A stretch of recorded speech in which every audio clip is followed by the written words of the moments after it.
The ground has just shaken under Westminster in a way Britain has never seen before. In a shocking moment broadcast live on television, Keir Starmer's entire team has turned against him. 43 MPs walked out one after another, their resignations delivered in real time as the nation watched in disbelief. At the heart of this historic collapse lies a scandal so staggering, so colossal, that it threatens to destroy the Labour Party from within. A £22 billion betrayal, a web of corruption and deception that no leader could survive. Tonight, the political earthquake that has rocked Britain is not just about one man's downfall, but the implosion of an entire party once trusted to stand for the people. It began with whispers. Quiet, cautious rumours seeping through the corridors of Westminster, hints of secret contracts, suspicious sums, and money flowing where it should not. At first, they were dismissed as idle gossip, the kind of background noise that has always circled politics. But then came the leaks. Documents so detailed, so damning, that they could not be ignored. They revealed a sprawling network of corruption at the very core of Labour's leadership. Billions of pounds, public funds and party donations alike, siphoned through shadowy contracts and funneled into companies with close ties to lobbyists, donors and trusted insiders. It was not a story of incompetence, but of deliberate deception, schemes designed to look legitimate while delivering nothing. The scandal first cracked open quietly, almost silently. A handful of junior officials resigned with vague statements of ethical concerns and irreconcilable differences. Few paid attention, but what began as a trickle soon gathered into a torrent. One by one, MPs began to abandon their posts. No longer willing to stand behind Starmer's crumbling leadership, their words grew sharper with each resignation, accusing the party leader of secrecy, greed and betrayal. Some claimed they had been silenced when raising concerns. Others described threats and intimidation designed to keep them quiet. What once seemed like a stable leadership suddenly looked rotten at its foundations. The turning point came when senior figures, shadow ministers, long-time allies, joined the rebellion. Their resignations were not quiet. They were televised. The Shadow Chancellor stood in Parliament, his voice trembling with fury as he laid bare the truth. Labour's leadership had been corrupted by a scandal so vast it could no longer be hidden. He accused Starmer of orchestrating cover-ups, of silencing whistleblowers, of protecting those who enriched themselves while ordinary people suffered. His words struck like lightning, electrifying the Commons and the public alike. Within hours, the Shadow Foreign Secretary followed, calling the £22 billion scandal a betrayal that has destroyed the soul of Labour. By nightfall, the collapse was total. The front bench emptied as senior figures filed out one after another. And when the number reached 43, the spectacle stunned the nation.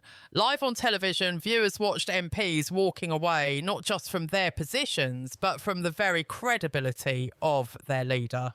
This was more than rebellion. It was an implosion, a declaration that Keir Starmer's time at the helm had come to an end. The sheer scale of the scandal was almost incomprehensible. One contract alone saw more than £3 billion vanish into consulting services that produced nothing, no reports, no evidence, not even a trace of work. Another funneled over £1 billion into a so-called digital outreach campaign that never existed. It was not mismanagement.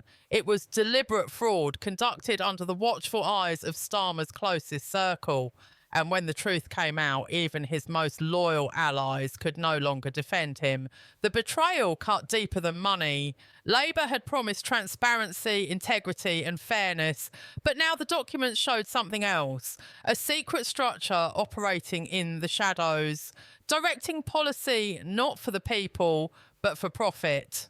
Whispers began to surface of an unelected advisory group, dubbed the Shadow Slate, composed of donors, corporate executives and power brokers who pulled the strings while Starmer presented a polished image to the public. Their fingerprints were everywhere, on weakened climate pledges, on diluted promises of public ownership, on billions diverted into empty projects. What had been exposed was not just a scandal of finance, but a scandal of democracy itself. As resignations mounted, the public reaction turned volcanic. Constituency Labour branches released furious statements calling the scandal a betrayal of everything the party once stood for. On social media, long-time members filmed themselves tearing up membership cards and burning them. Crowds gathered outside Labour offices in cities across the country, chanting for Starmer to resign. For countless supporters, the revelations were not only about corruption, but about broken trust. Families struggling under rising costs now knew that billions had been squandered behind closed doors. It was not just theft, it was cruelty. The spectacle of 43 MPs resigning live on air was more than political drama. It was history. Britain had seen leaders fall before, but never with such speed, never with such scale, and never with such devastating exposure of corruption at the heart of a major party. The nation now watches in suspense. What more will be uncovered? How far does the scandal go? And can the Labour Party, once seen as the voice of the working people, survive the firestorm that has consumed its very soul? The dust had barely settled from the mass resignations when new revelations pushed the scandal into even darker territory. Leaked emails began to surface, exposing the existence of the so-called shadow slate, a secret council of donors, corporate executives and lobbyists who had been operating behind the scenes, dictating Labour policy while the public was kept in the dark. What was uncovered shocked even seasoned political observers. This was not a handful of rogue advisors. This was an entire parallel government, unelected, unaccountable and driven by private profit. The memos painted a chilling picture. Policies that had puzzled Labour's grassroots for months now made sense. Promises of public ownership, once central to the party's identity, were quietly watered down after pressure from the shadow slate. Climate pledges were softened to appease energy companies. Even decisions on contracts, including those tied to the missing billions, bore the fingerprints of this shadow network. The facade of integrity that Starmer presented to the nation was just that, a facade. Behind it stood a machine of influence that had rewritten Labour's very purpose. As these revelations spilled into the public domain, anger turned into outrage. Constituency branches across Britain called emergency meetings. Many streamed live to thousands of furious members. The debates were raw, emotional and unforgiving. Veterans who had carried the Labour banner for decades stood up and declared their trust broken beyond repair. Younger members accused the leadership of selling out their future for backroom deals. For many, this was not just another scandal. It was the death of the Labour they once believed in. Inside Westminster, the rebellion gathered momentum. Backbench MPs who had remained silent now rose to their feet, their voices shaking with fury. One senior figure thundered across the chamber, "This is not leadership, it is larceny dressed as politics." The words echoed through the Commons, met with roaring cheers from some benches and icy silence from others. Cameras captured every glare, every gesture, every whispered conversation as the cracks within Labour widened for the world to see. Meanwhile, Starmer clung to power with a desperation that only fueled the fire. In a late-night press conference, he stood before flashing cameras, insisting that the contracts were legitimate, that the resignations were nothing more than political theatre. His tone was defensive, his explanations vague, his refusal to take responsibility infuriating. For a man once seen as the embodiment of order and fairness, the sight was devastating. He no longer looked like a leader in control. He looked like a man cornered, drowning in scandal. The international press seized on the story. Headlines in Europe, Canada and Australia described Labour's implosion as one of the greatest political collapses in modern British history. Commentators expressed shock that a party once regarded as the champion of the working class had descended into corruption on such a scale. Human rights groups and watchdog organisations demanded investigations, while foreign leaders quietly questioned whether Britain could still claim the moral high ground in global politics. The embarrassment abroad magnified the humiliation at home. For the opposition, the scandal was blood in the water. Conservative and Reform MPs circled like sharks, hammering Starmer in Parliament at every opportunity. Each session became a brutal spectacle with accusations hurled across the chamber and Labour MPs struggling to defend the indefensible. Nigel Farage, never one to miss a moment of political theatre, declared that Britain had become a laughingstock under Starmer's leadership. His words, amplified across the airwaves, struck a chord with a public already furious. Outside Parliament, protests swelled. In Manchester, Birmingham, London and beyond, furious crowds demanded Starmer's immediate resignation. Placards branded him a liar, a fraud, a traitor to the people. Membership cancellations skyrocketed. Videos of lifelong Labour voters cutting up their cards spread across social media, each one a symbolic act of rebellion. Labour's proud history, its image as the party of ordinary people, was being torn apart before the eyes of the nation. And yet the sense of suspense only deepened. If 22 billion could vanish under the leadership of Keir Starmer, what else was hidden? What other surrogates lay buried in the locked files and backroom deals of Labour's inner circle? The leaks, the resignations, the fury, all of it suggested that what the public had seen so far was only the beginning. The shadow slate was exposed, but whispers hinted at an even larger conspiracy. Britain now stood on the edge of revelations that could shatter not just one leader, but an entire political movement. The crisis inside Labour had already reached unprecedented levels. But what came next pushed the scandal into a realm few could have imagined. Whispers of corruption gave way to testimonies. Whistleblowers, once silenced by fear and intimidation, now stepped forward with voices that shook Westminster to its core. Former aides revealed chilling details of how investigations were buried, files locked away in secret safes. And those who dared to ask questions were swiftly sidelined or threatened. Some recounted late-night phone calls warning them to stay silent for the good of the party.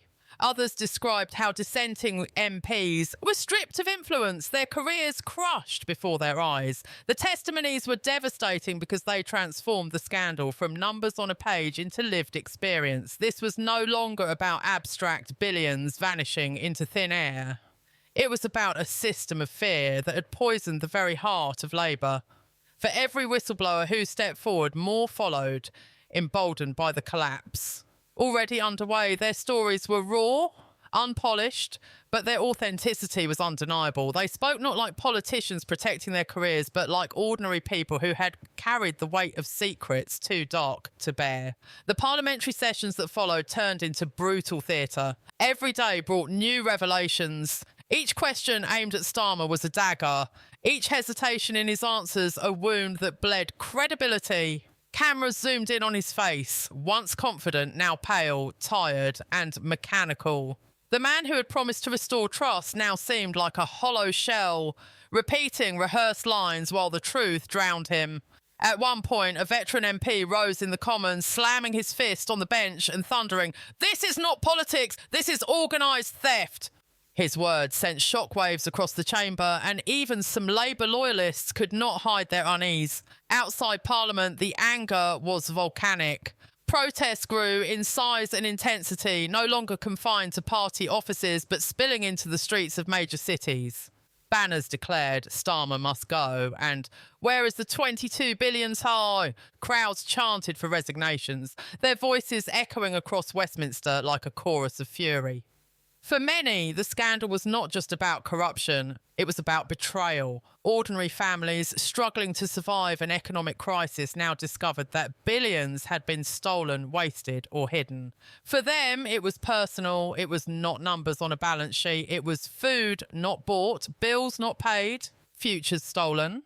Starmer's desperate attempts at damage control only poured fuel onto the flames. His press conferences became spectacles of denial, each one more hollow than the last. Instead of addressing the substance of the revelations, he deflected blame, pointing at systemic flaws, past leaders, or even political enemies. But the mask had already slipped.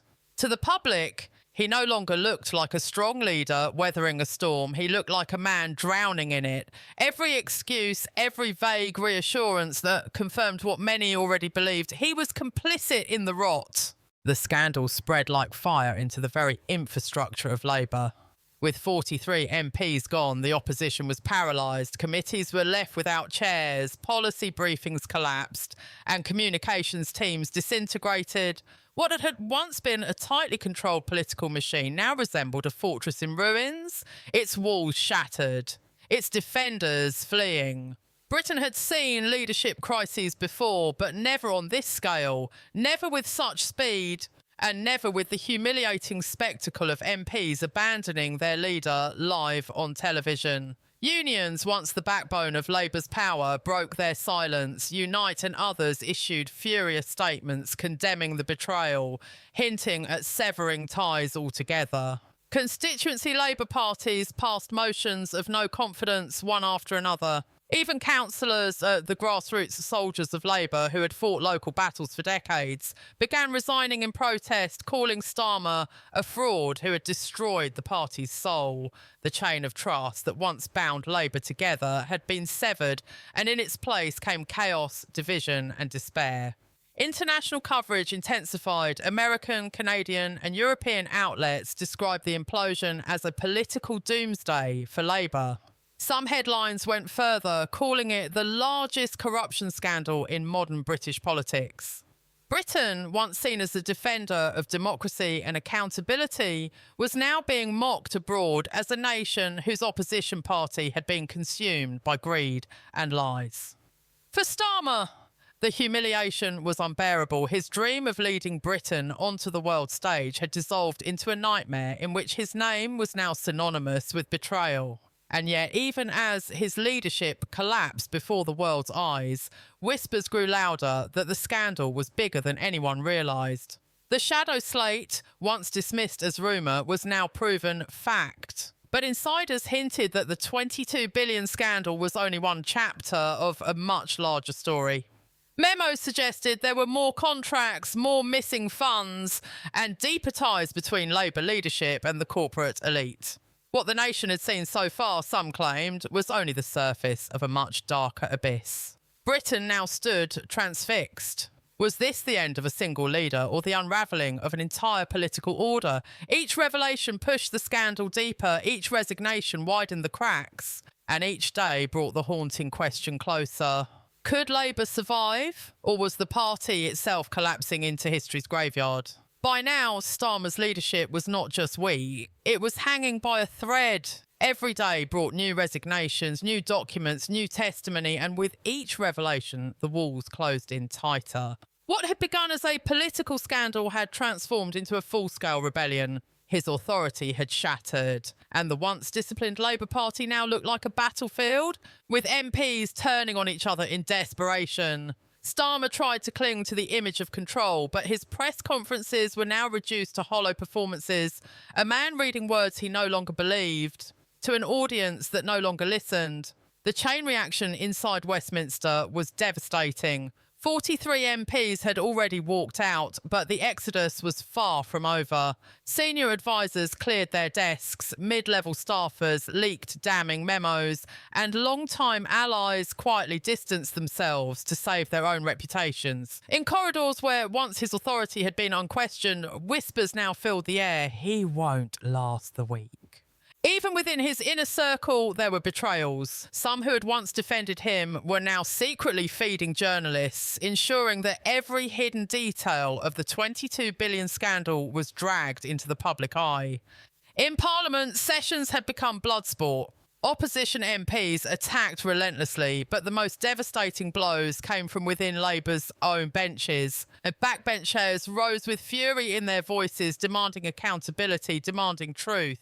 At one extraordinary moment, an MP turned directly to Starmer and declared, "You have lost the confidence of this House. You have lost the confidence of this party, and you have lost the confidence of the British people."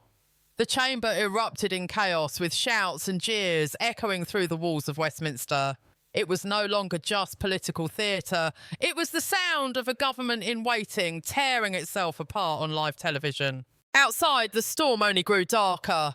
Protests swelled beyond the thousands, turning into tens of thousands. From London to Manchester, Birmingham to Glasgow, people marched through the streets holding banners that read, "Where's the 22 billion fund?" and "Resign now." Families, students, workers, people from every walk of life united in their rage against a leader they now saw as complicit in one of the greatest betrayals of modern times. Social media lit up with hashtags demanding his resignation, while videos of protesters chanting outside Labour headquarters went viral across the world. The institutions that once gave Labour strength began to collapse under the weight of the scandal. Trade unions cut funding. Local party branches announced mass resignations. Councils dominated by Labour lost their grip as councillors defected or resigned in protest. It was as if the entire infrastructure of the party was crumbling piece by piece, brick by brick. For many, it was no longer about salvaging Labour's reputation. It was about survival, political, financial and even moral. Could the party even exist after this? Or was this the beginning of its death? For Starmer, personally, the isolation was suffocating. Once surrounded by allies and advisors, he now found himself increasingly alone. Even his closest confidants began urging him to step aside, warning that if he stayed, the party itself might not recover. But Starmer, known for his stubborn streak, refused. He insisted he was innocent, that the scandal was exaggerated, that enemies within and outside the party were conspiring to destroy him. Yet the more he spoke of conspiracies, the more desperate he sounded. To the public, he no longer looked like a victim of circumstance. He looked like a man clinging to power at any cost. And meanwhile, behind the scenes, manoeuvres for succession began. Ambitious figures within Labour started quietly preparing for the inevitable, the moment Starmer would fall. Shadow ministers who had resigned only days earlier were now calculating their moves, rallying allies and setting the stage for leadership bids. For them, the collapse of Starmer was not the end, but the opportunity of a lifetime. But even here, the scandal cast its shadow. Could anyone rise from the ashes of a party so tainted, so broken, so despised by the very people it claimed to represent? The country itself began to feel the shockwaves. Businesses warned of instability. Investors whispered of a crisis of confidence in Britain's political system. International allies watching from afar expressed alarm. What did it mean for the UK when its main opposition party, the party once trusted with government, was now disintegrating in real time? If Labour collapsed, what would fill the void? Reform, the Conservatives, or something entirely new, born out of the chaos? The questions piled higher with no clear answers in sight. And yet, as devastating as the scandal already was, insiders began hinting that the true scale of corruption had not yet been revealed. The 22 billion figure, shocking as it was, might only be the surface. Some claimed there were deeper ties, networks of shadowy deals that stretched far beyond Britain's borders. Others whispered that foreign money had infiltrated Labour's coffers, creating a scandal that could transform from a national crisis into an international one. If those whispers proved true, then what Britain had witnessed so far was just the beginning of a catastrophe that could shake the very foundations of democracy. By the end of the week, one truth was undeniable. Keir Starmer's leadership was broken, his authority was gone, his credibility destroyed, his party in ruins. The only question that remained was not if he would fall, but how soon, and what new revelations might bring him crashing down before the world.